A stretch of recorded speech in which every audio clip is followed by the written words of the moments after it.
ಸಿಂಹ ರಾಶಿಗೆ ಇರೋದ್ರಲ್ಲೇ ಸ್ವಲ್ಪ ಹೆಚ್ಚಿನ ಕಷ್ಟಗಳಿರುವಂಥದ್ದು ಅಂತ ಹೇಳ್ಬೋದು.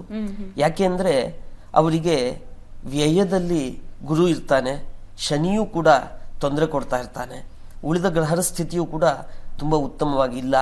ಅದರಿಂದ ಕಂಟಕಗಳು ಬರುವಂತಹ ಸಾಧ್ಯತೆಗಳು ಜಾಸ್ತಿ ಇರ್ತವೆ. ಅವ್ರಿಗಿದ್ದಂತಹ ಬೆಂಬಲ ಕಡಿಮೆ ಆಗಿದೆ, ಜೊತೆಗೆ ತೊಂದರೆಗಳು ಜಾಸ್ತಿ ಆಗಿದೆ.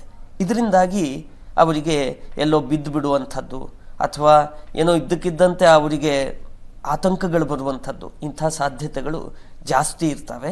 ಹಾಗಾಗಿ ಅವರು ಕೆಲವು ಸುಧಾರಣೆಗಳನ್ನು ಮಾಡಿಕೊಳ್ಬೇಕು.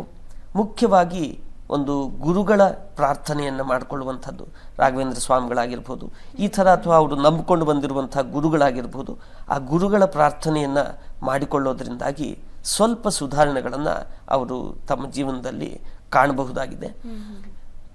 ಎಲ್ಲ ಥರದಲ್ಲಿಯೂ ತೊಂದರೆ ಆಗಿಬಿಡುತ್ತೆ. ಇವತ್ತು ಮನೆಯಿಂದ ಹೊರಗೆ ಹೋಗೋದು ಹೇಗೆ, ಆಕ್ಸಿಡೆಂಟ್ ಆಗಿಬಿಟ್ರೆ ಯಾವುದು ನನಗೆ ಅನುಕೂಲ ಇಲ್ಲ, ಈ ಥರ ಯೋಚನೆ ಮಾಡಬಾರ್ದು. ನಮಗೆ ಜ್ಯೋತಿಷ್ಶಾಸ್ತ್ರ ಅನ್ನುವಂಥದ್ದು ಇರೋದು ಆಗಬಹುದಾದಂಥ ತೊಂದರೆಗಳನ್ನು ಅಂದಾಜು ಮಾಡಿಕೊಂಡು ಕಡಿಮೆ ಮಾಡ್ಕೊಳ್ಳಿಕ್ಕೋಸ್ಕರ ಹೊರತಾಗಿ ಇರೋ ಕೆಲಸಗಳನ್ನೆಲ್ಲ ಬಿಟ್ಟು ಕೂತ್ಕೊಳ್ಳಿಕ್ಕೋಸ್ಕರ ಅಂತ ಅಲ್ಲ. ಹಾಗಾಗಿ ಎಚ್ಚರಿಕೆಯಿಂದ ಹೆಜ್ಜೆ ಇಡಿ, ಹುಂಬತನ ಬೇಡ. ತುಂಬಾ ಸರಿಯಾಗಿ ಹೇಳಿದ್ರಿ. ಹಾಗಾಗಿ ನನಗೇನೋ ಆತಂಕ ಬರ್ಲಿಕ್ಕೆ ಸಾಧ್ಯತೆ ಇದೆ ಅಂತ ಆದಾಗ ಮನುಷ್ಯ ಮೈಯೆಲ್ಲ ಕಣ್ಣಾಗಿಸ್ಕೊಂಡು ಎಚ್ಚರವಾಗಿರ್ತಾನೆ. ಆ ಥರದ ಎಚ್ಚರಿಕೆ ವಹಿಸಬೇಕು ಅಷ್ಟೇ ಹೊರತಾಗಿ ಯಾವುದೇ ಕೆಲಸವನ್ನು ಮಾಡದೆ ಕೂತ್ಕೊಳ್ಳುವಂಥದ್ದು, ಅದಕ್ಕೋಸ್ಕರ ಈ ಸಲಹೆಯನ್ನು ಕೊಡ್ತಾ ಇಲ್ಲ. ತುಂಬಾ ಜೋಪಾನವಾಗಿ ನಡ್ಕೊಳ್ಬೇಕು. ತುಂಬಾ ದೂರಕ್ಕೆ ಪ್ರಯಾಣ ಮಾಡೋದು, ರಾತ್ರಿ ಹಗಲು ಅನ್ನೋದೇ ಡ್ರೈವಿಂಗ್ ಮಾಡೋದು, ಇಂಥ ಹೆಜ್ಜೆಗಳನ್ನು ಸರ್ವಥಾ ಇಡಬಾರ್ದು.